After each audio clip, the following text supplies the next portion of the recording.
صبح کا وقت تھا، آسمان نیلا اور شفاف تھا۔ پرندے چہچہاتے ہوئے ہوا میں اڑ رہے تھے اور درختوں کی ٹہنیاں ہوا کے ساتھ نرم نرم لہرا رہی تھیں۔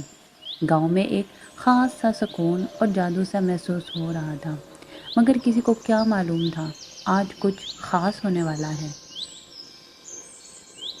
آہ آہ، یہ گرمی بھی کتنی ہے، کتنی بورنگ دوپہر ہے، نہ بارش نہ کھیل نہ مزہ۔ باربی نے چرپائی پر لیٹے ہوئے آسمان کی طرف دیکھا اور ایک لمبی سانس لی۔ امی، یہ پرانی الماری میں کیا چمک رہا ہے؟ واہ، یہ چپلیں تو کسی جادو جیسی لگ رہی ہیں۔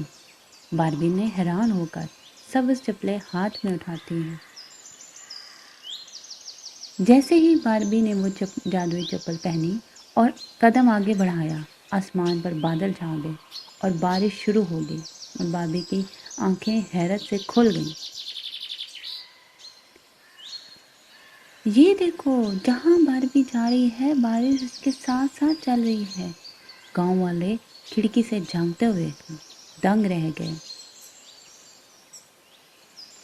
اب تو باربی کے پیچھے بچوں کا قافلہ تھا، سب بالٹیاں لے کر دوڑ رہے تھے۔ مرغیاں تب خوشی سے کڑک رہی تھیں۔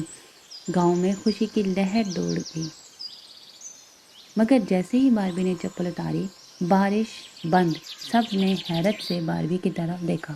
اب کیا کریں؟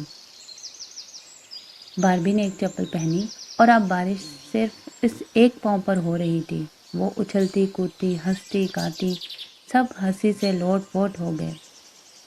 جب باربی نے دونوں چپلیں پہنی، ایک ساتھ پہنی، تو بارش اتنی تیز ہوئی کہ پورا گاؤں پانی میں ڈوب گیا۔ بچے پھسل رہے تھے، مرغیاں تیر رہی تھیں۔ تب دادی اماں آگے آئیں اور کہا، باربی بیٹا، ہر جادو ذمہ داری مانگتا ہے، سیکھو کہ کب اور کیسے استعمال کرنا ہے۔ باربی نے دادی کی بات یاد رکھی۔ اب وہ صرف جادوئی چپلیں تب پہنتی تھی جب واقعی اس کی ضرورت ہوتی تھی۔